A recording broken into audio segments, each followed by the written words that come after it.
Olá, nós estamos aqui no Saber Direito Responde para esclarecer as dúvidas de alguns alunos que decorreram nessa semana. Nós estudamos sobre a hipótese de incidência tributária e fizemos aulas sobre o direito tributário e sobre essa relação jurídico-tributária. O meu nome é Juliana Dávila, eu sou professora e advogada e hoje a gente vai esclarecer algumas dúvidas aqui com os alunos. Tamile, você tem alguma dúvida? Professora, qual a diferença do fato gerador para a hipótese da incidência tributária? Essa é uma ótima pergunta. Essa pergunta fala sobre o nosso assunto geral, de uma forma bem ampla, e é onde nasce o direito tributário. O direito tributário nasce a partir da hipótese de incidência tributária. O professor Geraldo Ataliba faz uma distinção bem clara a respeito disso, no qual nós dividimos o fato gerador e a hipótese de incidência tributária. A diferença entre eles é clássica e é muito simples. O fato gerador é o que ocorre no mundo dos nossos fatos. Qual é o nosso fato que está sujeito ao pagamento do imposto? Qual é a nossa ação que está sujeita ao pagamento do nosso imposto? Qual é a venda de produtos ou de serviços que está sujeito ao pagamento dos impostos? Esse fato gerador tem que estar escrito na norma tributária, que é a hipótese de incidência tributária. Então, a diferença entre eles é que a hipótese de incidência tributária, ela dispõe na lei todos os elementos desse fato gerador. A hipótese de incidência tributária pega o fato gerador, coloca na lei e fala, aquele fato irá incidir o tributo, X irá pagar Y, ou dependendo de cada serviço ou de cada imposto. Essa diferença ocorre de acordo com o fato gerador e com a hipótese de incidência numa determinada linha do tempo. Então, primeiro, o legislador averigua qual é a hipótese de incidência que poderá haver o pagamento de um tributo. E aí eles começam a colecionar fatos, ou seja, a partir de cada fato gerador é que se nasce a hipótese de incidência tributária. Mas nós devemos lembrar que sempre o fato gerador, ele deve estar previsto na hipótese de incidência tributária, ou seja, não adianta no mundo dos fatos ocorrer o pagamento de um imposto ou uma transmissão de mercadorias ou uma venda de imóveis sem que ele esteja descrito na legislação. Essa que é a diferença da hipótese de incidência para o fato gerador. Alex, você tem alguma dúvida? Supondo a hipótese de uma obrigação principal recolhida parcialmente e não ser observada pela administração pública essa recolha, ela pode ser considerada prescrita? Então, esse é um assunto muito legal. O que acontece? A obrigação tributária, toda vez que ela é paga, mesmo se ela for paga parcialmente, ela não é considerada válida. Por quê? Porque toda obrigação tributária, ela tem que ser paga pela obrigação principal. Você não pode recolher um tributo parcialmente, mesmo que sejam centavos, mesmo que sejam alguns reais. Por quê? A administração pública, ela só consegue auferir esses pagamentos, ela só consegue diferenciar o pagamento de cada tributo porque ele é recolhido com exatidão, de acordo com a base de cálculo e a alíquota de cada serviço. Então, se a gente recolher, mesmo que parcialmente, ela não fica sujeita à prescrição da forma como se fosse a obrigação geral, porque é como se o tributo não tivesse sido pago, é como se o imposto não tivesse sido pago, uma vez que ele foi recolhido parcialmente. Essa é uma questão muito legal, porque também incide sobre as multas tributárias, que é quando a gente não paga a obrigação principal, e aí surge uma multa, que é diferente, que vai pela obrigação acessória, que, ou seja, que é o seu dever de informar a Receita, que é o seu dever de informar os estados, os municípios e ao Distrito Federal sobre o pagamento do seu tributo. É mais ou menos essa a diferença. Natália, você tem alguma pergunta para a gente? Tenho sim, professora.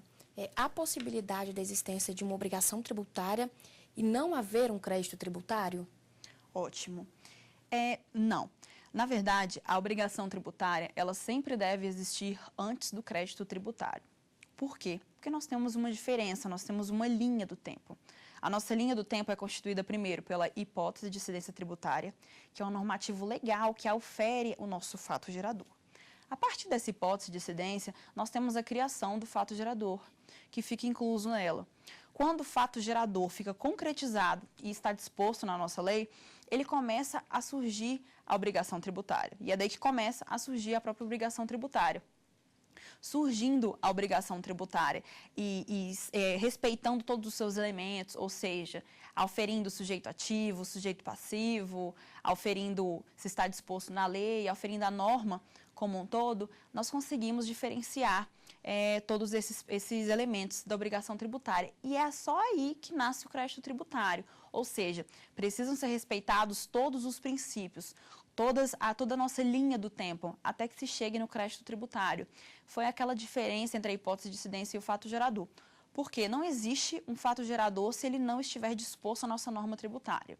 Um exemplo clássico disso é a transmissão entre bens imóveis. Quando a gente vai transmitir um imóvel, se ele não estiver registrado no nosso cartório, não haverá o fato gerador, apenas pela promessa de compra e venda. O que é parafiscalidade? Ótimo. A parafiscalidade é quando a nossa União, o nosso Estado, o Distrito Federal ou os municípios, eles delegam a competência ao arrecadar os tributos. Na parafiscalidade, autarquias federais, estaduais ou entidades paraestatais conseguem fazer a arrecadação dos tributos ou dos impostos. Esse é mais ou menos o caso do INSS, quando ele vai recolher as contribuições. É o caso, por exemplo, de empresas de departamento de rodagem, federais, estaduais, nas suas rodovias, quando elas vão recolher os impostos. E essa é a diferença da parafiscalidade, perdão. É quando a gente vai recolher um tributo, mas a gente passa essa arrecadação para um outro ente, para uma outra entidade, mesmo que fosse do direito público ou se for uma outra empresa, contanto que ela tenha participação no poder público.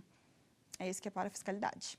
Se prevista em lei uma obrigação acessória, mas não sendo cumprida a obrigação principal, fica o devedor desobrigado a cumprir a obrigação acessória? Ótima pergunta. Pelo contrário, na verdade, o devedor, quando ele não paga a obrigação acessória, mesmo assim, ele fica sujeito, em muitos dos casos, a uma multa e ele continua tendo que pagar a obrigação principal, mesmo estando sujeito a juros, a mora, a multa, dependendo do tipo de obrigação. Nós temos que saber diferenciar a obrigação principal da acessória para aquela de que, se não pagamos a obrigação acessória ou se não informamos ao nosso arrecadador o que nós pagamos ou não, mesmo assim a nossa obrigação principal continua. Então, quando você recebe um boleto na sua casa, por exemplo, mesmo ao esquecer de pagá-lo, não duvide que irá chegar os juros, a multa, que irá chegar um novo boleto ou até mesmo um processo administrativo para cobrá-lo, porque o não pagamento ou a não informação das obrigações acessórias, elas ficam sujeitas à multa. E é aí que ocorre essa diferenciação, porque ela é acessória, mas ela não pode ser não pode ser esquecida, e da obrigação principal, que deve ser paga de qualquer forma, sempre se respeitando a obrigação acessória. Nós devemos lembrar realmente que ela fica inclusa na nossa obrigação tributária e no nosso crédito tributário, e por isso as duas são da mesma maneira importantes. Existe solidariedade na obrigação de pagar tributo? Sim, existe solidariedade hoje em dia. Nós não conseguimos diferenciar várias pessoas nessa obrigação solidária. O nosso artigo 124 do Código Tributário Nacional, ele elenca quem são solidários ou não. Ou seja, ele dispõe que, se a pessoa quiser ser solidária, ela deve ser instituída por lei, estar previamente instituída na lei, e deve haver uma relação com o fato ou não. Ou seja, não é qualquer pessoa que pode chegar e pode pagar o tributo por mim. Ele deve ser um responsável solidário, ou seja, deve ser os sócios daquela pessoa jurídica, que às vezes ficam solidários em pagar por determinado tributo, entre outros casos diferentes de sucessão, por exemplo, entre outras coisas. Nós temos também alguns efeitos dessas solidariedades, ou seja, o pagamento de quando existem vários solidários, quando existe um solidário, 2 solidários, 3 solidários, o pagamento de afeta os demais. Então, se eu tenho 5 pessoas que são solidárias, se uma delas pagar o tributo, todas as outras são beneficiadas por esse pagamento. E essa que é a questão interessante da solidariedade. Outra questão interessante também é que ela não tem benefício de ordem. O que significa isso? Quando nós temos vários sócios numa empresa, não existe o sócio mais importante ou o sócio menos importante, por exemplo, se todos forem solidários. Não existe o benefício de ordem por percentagem da sociedade ou não. Todos os sócios ficam igualmente obrigados a pagar, dependendo de cada caso. Vamos lá, Tamile. Eu gostaria de saber quais são os elementos da obrigação tributária. Os elementos da obrigação tributária, eles envolvem toda aquela linha do tempo que a gente já conversou nas aulas. Mas os elementos da obrigação tributária são o sujeito ativo, o sujeito passivo, a lei. E nós temos também a hipótese de incidência tributária, que é o fato gerador, que fica incluso na nossa obrigação tributária. Então, vamos lá, recapitulando.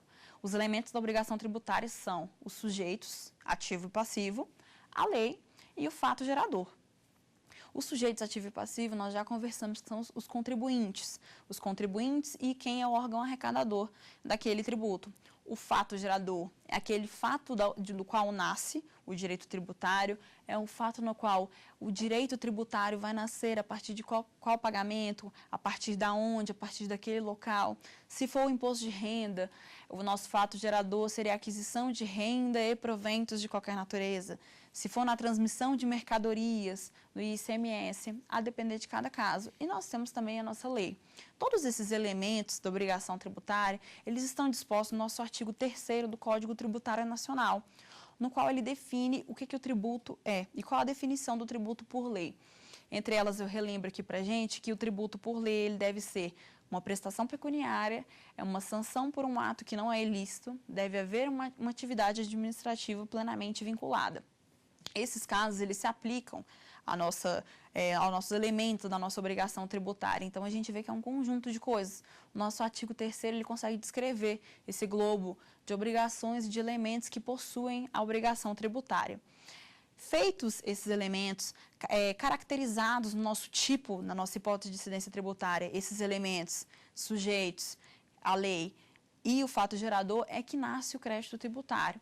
E é por isso que nós temos uma grande importância nesse sentido na constituição do crédito. Porque, por exemplo, como eu já falei aqui, se já tiver ocorrido o fato gerador, mas aquele fato gerador não está disposto na lei, o tributo não poderá ser pago de nenhuma forma. E é por isso que os elementos da obrigação tributária são tão importantes.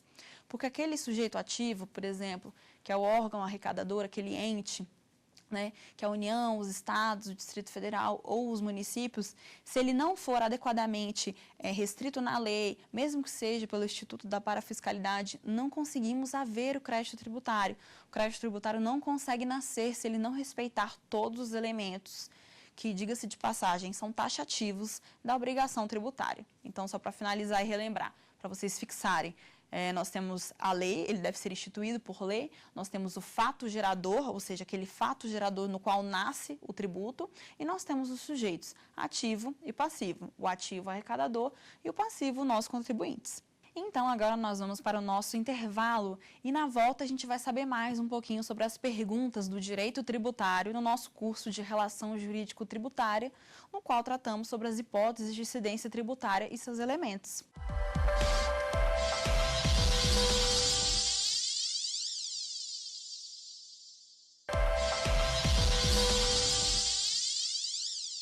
Nós voltamos aqui com o nosso Saber Direito Responde e nós vamos finalizar com as dúvidas dos nossos estudantes. Vamos lá então, Alex, você tem alguma dúvida? Na realização de um contrato promessa de compra e venda de um imóvel registrado em cartório de notas, há obrigatoriedade do pagamento do ITBI? Se sim, qual é o fato gerador? Essa é uma excelente pergunta. Por quê? Atualmente, muitos imóveis não estão regularizados, ou até mesmo existem promessas de compra e venda que não são feitas em cartórios, existem transmissões apenas contratuais do aluguel de um imóvel ou da aquisição da propriedade, na verdade, de um imóvel. As pessoas confundem um pouco a institucionalização desse tipo de contrato. Por quê? Esse contrato só é válido se estiver registrado na nossa junta. O que eu quero dizer com isso? O nosso fato gerador do ITBI, que é a transmissão do imposto sobre bens móveis, o fato gerador do nosso ITBI, ele nasce somente e tão somente a partir do nosso registro em cartório. Ou seja, não adianta você ter um contrato registrado há muito tempo em casa, com uma promessa de compra e venda, sendo que aquilo não foi registrado no seu cartório de notas da sua cidade, no seu cartório imobiliário do seu estado, do seu município ou do Distrito Federal. Porque o fato gerador do nosso tributo é a transmissão do imóvel. E a transmissão do imóvel só se dá informando ao nosso ente arrecadador, ou seja, informando a Receita, informando o nosso cartório imobiliário, ou dependendo de quem for o competente na sua cidade. Então, é muito interessante ficar bem claro isso. É um caso típico, na qual pode ocorrer um fato gerador sem a hipótese de incidência tributária, que nós poderíamos chamar que ocorreria só o fato em si, porque ele não está previsto na nossa hipótese de incidência tributária. O que significa isso? Mesmo que eu compre com um contrato hoje feito à mão, mesmo que aquilo esteja válido para mim na relação jurídica, se eu não tiver registrado aquele contrato no nosso cartório competente, não haverá o pagamento do imposto, ou seja, não haverá o fato gerador. Foi justamente o que conversamos sobre a diferença entre a hipótese de incidência tributária e o fato gerador. Porque o fato, concretamente, ele deve estar descrito na norma para ele poder ser cobrado. Isso não pode ocorrer nesse tipo de situação, ou seja, o nosso fato gerador não ocorre se ele não estiver disposto na norma. Existe uma discussão ainda, mas essa discussão já foi pacificada nos tribunais superiores do Brasil. Ainda existe alguma divergência na justiça comum entre alguns juízes que divergem sobre o fato gerador do ITBI. Mas, no geral, todos os tribunais superiores já pacificaram por meio de entendimento de que o fato gerador se dá na transmissão dos imóveis feitas e registradas em cartório, não somente em mão a mão, não somente por um contrato qualquer. Tá joia? Vamos para a próxima pergunta, Natália? Sim. Professora, no artigo 3º do Código Tributário Nacional, deixa bem claro para a gente que tributo não constitui sanção de ato ilícito. A minha dúvida é, no caso, as multas tributárias, qual é a sua natureza jurídica para o direito tributário? Ótimo. Ainda existem alguns doutrinadores que falam que a multa ela tem uma característica do direito penal e uma característica do direito tributário. Por quê? Por causa da sanção do ato ilícito e por causa da natureza jurídica da multa em si. Porque mesmo que ela seja pecuniária, ela não se trata do pagamento de um imposto. Ou seja, o que eu quero dizer com isso? Mesmo que eu tenha que pagar a multa, ela não é um tributo, ela é uma multa. O que diferencia os dois é essa obrigação acessória e a obrigação principal. No caso, se for uma sanção por um ato ilícito, essa multa ela tem uma característica misturada de direito tributário e direito penal. Mas a natureza jurídica dela é de sanção por ato ilícito. É de pagar a multa porque você atrasou. É de pagar a multa por causa dos juros de mora que vão incidindo ou por causa do que você cometeu algo que não estava instituído em lei ou que já era previamente ilícito, dependendo de cada caso. Cada caso vai ser um caso, mas nós temos que diferenciar essa sanção do ato ilícito do pagamento de tributos e de impostos como um todo, porque eles são diferenciados. Por exemplo, foi o que comentamos sobre a obrigação acessória. Quando nós não informamos ao nosso órgão arrecadador, quando nós não falamos, não cumprimos com a nossa obrigação acessória, se por acaso sobrevier alguma multa, o pagamento dessa multa será diferente do pagamento do imposto. E essa é a diferença entre as duas e a sua natureza jurídica. Professora, qual a diferença entre a base de cálculo e a alíquota? A base de cálculo e a alíquota, elas são elementos da nossa obrigação tributária. Elas são elementos materiais e quantitativos. Nós temos uma diferença sobre ela. E a diferença é que a base de cálculo ela é um critério palpável, ela é um critério de grandeza econômica. Já a alíquota é um critério baseado no percentual. Por exemplo, o percentual da alíquota em determinados bens, em determinados produtos, é completamente diferente de acordo com a sua porcentagem. O que eu quero dizer em situações práticas?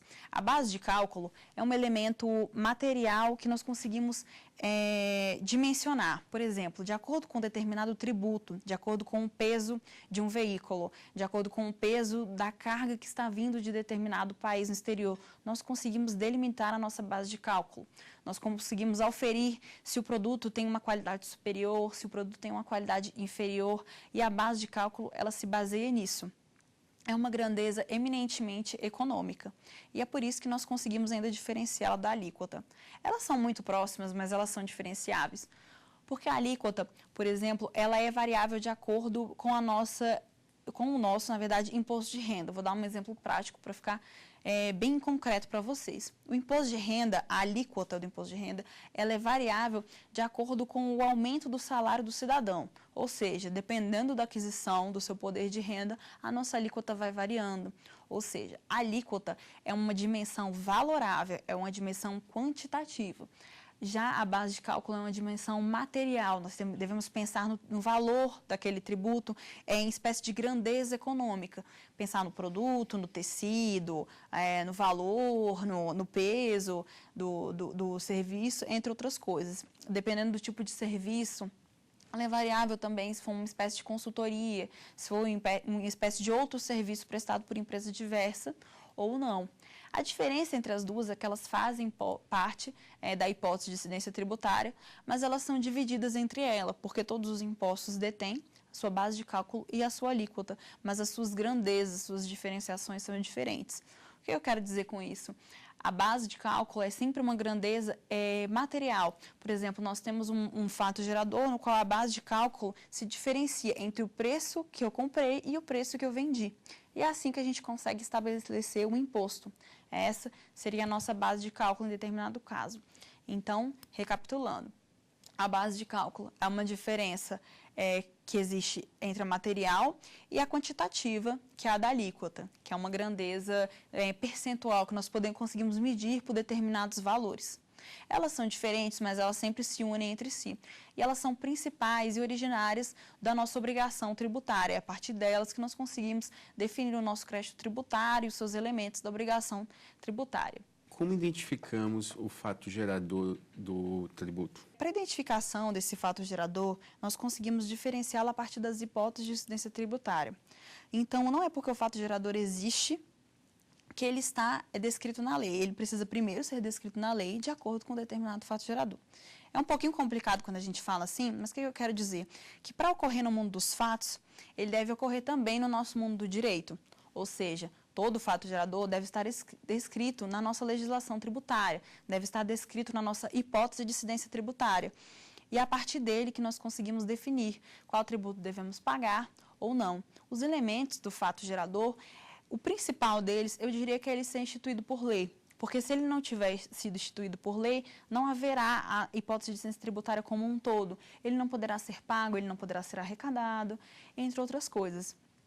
Nós devemos lembrar também a nossa linha do tempo tributária, no qual nós começamos com a hipótese de incidência tributária, seguida do fato gerador, no qual nasce a obrigação tributária e é constituído o nosso crédito. Crédito esse que nós devemos pagar. Tá, joia? Vamos lá para a próxima pergunta, Natália? Professora, é possível a definição de um fato gerador pelo legislador a partir de uma conduta ilícita? Então, esse é outro tema bastante interessante. Nós temos uma espécie de cláusula, ou de princípio que alguns chamam, sobre pecunia non olet. O que significa isso? O dinheiro não tem cheiro, em latim. Essa expressão significa que o nosso fato gerador, se não for uma sanção por ato ilícito, ele está completamente restrito ao nosso fato gerador. O que eu quero dizer com isso? Nós temos duas hipóteses, ou ele está descrito na lei, ou ele é um fato gerador. Mesmo se for uma sanção por ato ilícito, dependendo do que for, nós conseguimos tributar da mesma forma. É o caso, por exemplo, de quando nós temos um infrator das contravenções penais. Nesse caso, mesmo na aquisição de drogas, por exemplo, se sobrevier à nossa renda, mesmo assim nós deveremos pagar o imposto de renda, porque o fato gerador do imposto de renda é diferente da aquisição de drogas. O fato gerador do imposto de renda é a aquisição de rendas e proventos de qualquer natureza. Então, se o meu patrimônio sobreveio daquela prestação de serviço, mesmo que ela seja ilícita, mas que ninguém saiba nesse devido caso, mesmo assim ele deverá recolher o nosso imposto de renda. E é isso que difere uma sanção por ato ilícito. Ou seja, se tiver descrito na lei e se aquele contribuinte for disposto naquela infração, mesmo assim ele já haverá declarado o imposto de renda dele. Atualmente, a sistemática da Receita Federal tem um sistema unificado, no qual nós conseguimos cruzar determinadas informações, como, por exemplo, o imposto de renda do nosso patrocinador, do nosso empregado, do nosso empregador, aquele que é retido na fonte, ou não, mas nós temos também aqueles serviços autônomos, no qual nós recebemos notas fiscais, recibos de prestação de serviço, entre outras coisas. É a partir desse tipo de serviço que nós conseguimos distinguir os nossos fatos geradores. Bom, esse sistema unificado ele serve justamente para isso. E por isso que se fala muito nessa cláusula, ou princípio, como alguns chamam, do pecunia non olet, que significa o dinheiro não tem cheiro. Dependendo do nosso fato gerador, ele poderá sofrer a incidência ou o pagamento de determinado imposto ou não. Então, eu quero deixar claro aqui que a sanção por ato ilícito é muito diferente da nossa aquisição de renda por ato ilícito. Porque se aquele ato ilícito não tiver descrito na lei e eu não sofrer as consequências disso, ou seja, não houver tido um lançamento num processo administrativo, num processo judicial, eu somente irei pagar a minha renda, eu não irei pagar a sanção pelo ato ilícito, porque ela deve estar descrita no tipo penal próprio a ela. dela. Essa é a diferença, então, na pecúnia non-wallet, do seu princípio, das suas características. Eu queria agradecer, então, a presença de vocês aqui do nosso Saber Direito Responde.